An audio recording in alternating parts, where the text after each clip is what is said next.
I am Phoram Mehta. I've been with PayPal for about 10 years, and I head our information security practice for Asia Pacific region. Sure. So Phoram, can you help us relate to some top cybersecurity priorities of yours at PayPal over the next 24 months or so? Sure. So in general, I'd say security has always been a priority at PayPal, all through the 20 years that we have been in existence. Specifically in this part of the world, we see on one hand, digitization is a key priority. A lot of emerging economies are leveraging the mobile proliferation, and fintech usually is the first use case where we see a lot of applications come in. So in that sense, our priorities are to make sure we can share our experience with the governments in helping them come out with good policy. So thought leadership and outreach is an interesting area. Along the same lines, all the governments are coming up with new cybersecurity laws for their countries within specific sectors, and again, in financial services being a top. So compliance and regulations is certainly one. From a pure technical perspective, I think as the region grows, and we are banking on Asia to be one of our largest growth aspect for PayPal, security operations, beefing up our team around blue and red team type of skill sets, which are, we have really good pockets of talent, especially in India, but also around Southeast Asia countries. Bringing them on board is a good opportunity for us to truly take the security function to the next level. And I think, increasingly as cybersecurity itself becomes more mainstream, understanding how can we do risk management a little bit better and be able to talk to our leaders in business terms, right? Communicate cybersecurity risk in pure business and commercial sense is for me personally a key priority. Sure. Well, that kind of tees up my next question quite well. Because security can be a bit like insurance. Until you have an event, you don't see the value. It doesn't necessarily impact the top line in the traditional sense of the term. So what do you personally adopt as a strategy to obtain the resources that you need from your board, from your CEO to drive some of your initiatives? I think, as I mentioned, at PayPal, security has never been like an afterthought. It's always something that we truly believe is a key reason why we are present in 200 countries, why our track record around the kind of attacks that we have been able to thwart over the years kind of shows the value that security has been able to bring to PayPal and its customers around the world. So it's not so much about how I communicate the value of security itself. It is how do we adapt the program to how the world is changing around us. So from PC to mobile, from being purely or primarily in Western Hemisphere to coming into Southeast Asia, and how do you adapt to new challenges that you have, and taking that the old paradigm of security versus convenience, and kind of flipping that, shaking that a little bit to say, can you have security and convenience? So for instance, in 2012, we decided we're going to make a bold claim to say passwords will be dead in 5 years. And we started heavily investing in founding an alliance called the FIDO Alliance. Now, there's nothing directly that PayPal benefits from sponsoring something like a FIDO Alliance, investing our resources, very highly skilled folks, and creating standards that have become the authentication framework behind how strong authentication happens today in the world. Now, today, Microsoft, Apple, all the banks, everybody is part of this alliance and trying to create a way where you can have strong authentication, but without passwords. That's just one example of how investments happen at the top line level, where people can not only understand the value that comes from a long-term perspective in investing in security, but be able to use it as a differentiator, to be able to use and show why people should continue to trust a company like PayPal. Sure. So let's have a fun take on this next question, Phoram. So indulge us. So you just bumped into your CEO in the elevator, and he just asked you if PayPal is 100% secure, if you are sure. What would you tell at that moment in time? I mean, the short answer would be no. but I wouldn't, hopefully the elevator, we have a few floors in that building, and I'd be able to then pose another question is, if I were to ask you, are you fine? Does it mean 100% healthy? So, the way to think about security, just like health, is there are known knowns, which is, that you have a health issue that you are trying to nurse, and it's going to take some time for you to get to wherever it is that you feel that you can say, I'm 100% fine. There are known unknowns, which is you have an itch, you have an ache, you don't know exactly why it occurred, you don't know how long it lasts, but you believe that over time, the organism, that organization that your body is able to going to cope with it. If not, then you can apply some extra treatment and get through it. And then the most worrisome is the unknown unknowns, because just like our body, there are adversaries, there are aspects within the environment that are beyond your control, and all you can do is try and on one hand, understand as many threats that are coming your way, but most importantly, be ready to be resilient. Be ready for an incident to occur and come back as quickly as possible. And I believe at a PayPal, if I were to again, come back to the CEO, would say that we have done all of those three things and understand our risks appetite pretty well. We've made the right type of investments in our people, in the controls that we have implemented, as well as in understanding the ecosystem as best as we can. And again, the only data point I have to point to is over the last 20 years, you could look at, what type of breaches have happened and what type of security issues have come to PayPal and how well we have addressed them. Sure. What would you recommend to your peers and to cybersecurity professionals in general who, generally speaking, tend to be a little more technical, how they can convey a bold, relevant, and business-aligned message to their management, to their board? What would you recommend they should do?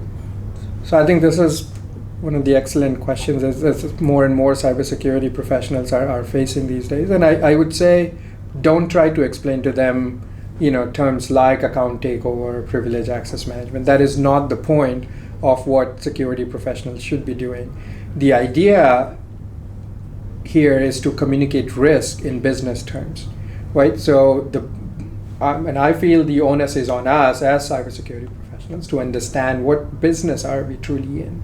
If at PayPal, right, my objective is I want to grow, bring on board X million number of users this year, or enter a specific market, or introduce a specific product offering in a country like India, then I have to make sure that whatever risk it is from a cyber perspective, I'm communicating in terms of any of these goals and show how either doing certain things will help achieve that goal faster, better, cheaper, or not doing certain things will keep them from achieving that goal. And only when us as a community are able to, truly talk about risk in those terms, can we then engage the senior leadership in a way where they would get curious as to why this happened. But I think it's completely futile exercise to try and explain to them how a specific threat vector works these days. Sure. So Phoram, generally speaking, there's a lack of qualified cybersecurity professionals, not just in India, but globally too. One way that organizations try and deal with it is a lot of internal programs and such. What are you specifically doing at PayPal to kind of bridge this gap of having very high quality cybersecurity professionals in your team and in your organization at large? So we've done a couple of things, both internally and externally. Internally, we run a program called Security Champions that encourages individuals from any function. It doesn't matter whether it's engineering, development, product, marketing, which allows them to go through a certain type of training and become the champion within their organization, within their sub-team, sub-function, to be the first person that anybody asks if they want to move data from point A to point B, or they want to engage with a vendor in some kind of a marketing campaign, or if they are a developer and help with a certain integration of a security library that the team develops. So Security Champions is a way of getting scale for security function on one hand, that we are able to enforce more controls, but more importantly, it's our way of recruiting more people who may have a better future, a faster pathway to grow, within PayPal, and they can come on and join information security, broader organization in whichever function that aligns with their career aspirations. Externally, as you know, we run a bug bounty program that is an excellent way of identifying people with a very, very specific offensive security skills. So we hire a lot of them, or try to at least show them that there is a future at PayPal. There's also open source contributions. It's another way we engage in a lot of contributions around the world with major libraries that exist that PayPal actively uses.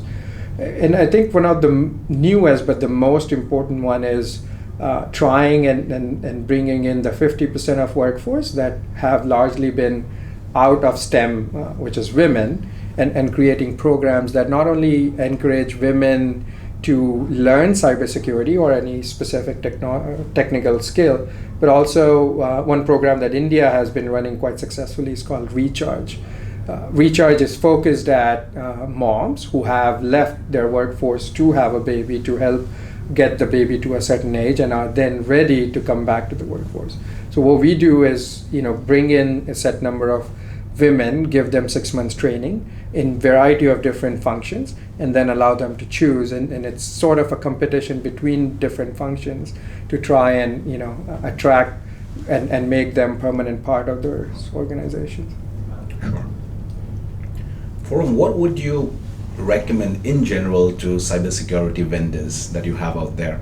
How should they continue to align themselves better to be more useful to organizations like yourself, right? What would you wish these vendors did? So I'll say one thing that I wish they did not do, and then something that they do. One thing I wish they did not do is use the scare tactics. At least for an organization, a mature organization like PayPal, that's not going to work. Using some hyped out words about us, but it was APT, then Stuxnet, and the new types of attacks, and then Mirai, and all of these are just not going to work, at least with me, and most of the CISOs that I speak with that have some understanding of which product does what, to make sure that you're communicating your value, not necessarily how this threat is going to come and destroy your company if you don't buy my product. It just doesn't work. What I wish they would do, especially again with companies like ours, is truly spend some time in understanding what business we are in, and look at what does security actually mean to us. So as I've said, if you ask any of our users, why do they use PayPal? Trust is the number one thing. I wish that the vendors know that, and they come to show exactly how can we enhance that trust, how can we build on top of that trust by using their product, by either making the experience that much faster without introducing new friction, or by making it cheaper or better, or doing some kind of things. But what it does is it makes sure that they truly understand their customer, and then they are going with an approach that aligns with what is it that we want to achieve, rather than again trying to prevent a specific threat from getting in. Okay. So I have heard that security leaders don't get much sleep. I don't know if that's true, so probably you can shed some light on it. And what generally keeps you awake at night, if at all you are awake at night? Yeah, I mean, I'd say meetings, but being a global organization, being always on, certainly there is aspects that keep you up, that worry you. I'd go back to the first answer around unknown unknowns. I mean, while we don't have that too many of those, but there are always, when a new attack happens. I mean, PayPal has had the unenvious position of being the most attacked website around the world from an anti-phishing perspective or phishing perspective for, I guess, 5 quarters in a row. So just knowing that our consumers are able to get the best experience without feeling that by using PayPal I'm exposing myself to it. And again, in being in this part of the world where the awareness around best practices of how to use online, what type of instruments to use or not, whether you give your credit card to any merchant online versus using a wallet like PayPal, and there are others as well, is an important aspect. So I'd say the waking hours at night are not spent so much worrying about how can I stop the attackers from coming in, as it is to think of ways of how I can truly get the value that security brings to an organization, to a community at large, and understanding how they can truly fulfill the aspiration and the growth ambitions that we have. All right, so last question. So cybersecurity is a tough job, and being a leader in cybersecurity can be a pretty demanding job. So what does Phoram do to unwind? Oh, wow. I mean, I truly, if you think about in general as an individual, there is health, wealth, and then the spirituality aspect of it. And I make sure I spend enough time in all three. Obviously, as you mentioned, we spend way too much time on the wealth aspect, which I'd say is the job. But from a health perspective, PayPal's done an incredible job in creating a wellness program.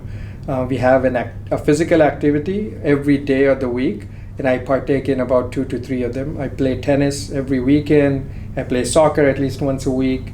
And then the spiritual aspects as well. I do a little bit of yoga and meditation. Cool. Well, Phoram, thank you so much for your time. It was lovely talking to you. All right. Thank you.